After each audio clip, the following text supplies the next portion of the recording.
Now, there is another practical implication here that people aren't yet talking about, which is retake behavior may change.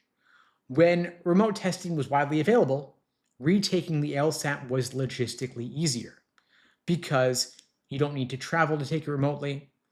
It's a more familiar environment, less friction to take it again, and that would make it easier for people to take it more times. But when in person testing becomes the default, retakes require more coordination.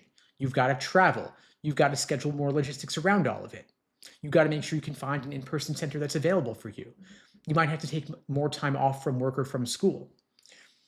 Doesn't mean that most people won't retake, but it will reduce the prevalence of retaking because anytime you make something more difficult at all, you're going to reduce the extent to which people take advantage of it.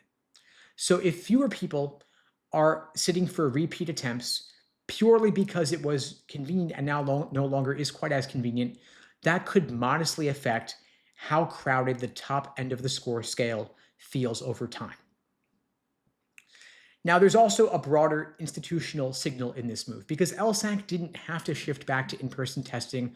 Nobody forced them to do it.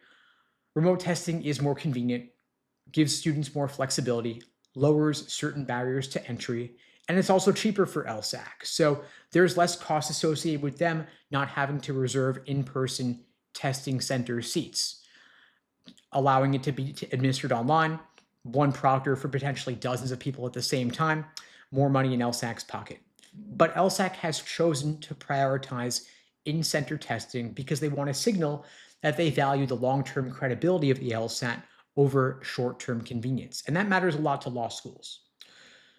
So this decision tells law schools that LSAC is willing to absorb some friction and take a hit to their bottom line in order to protect the integrity and reputation of the LSAT. Because in high-stakes admissions like the LSAT, institutional trust is everything. So bottom line, if you want to take the LSAT remotely as a general option, April and June 2026 are your last realistic chances. Starting in August, in-center testing becomes the default. The content remains the same, the skills, the stakes, nothing there changes. What changes is only where you take it. But if you're taking it in August or beyond, prepare like you're going to take it at a testing center because you probably will be.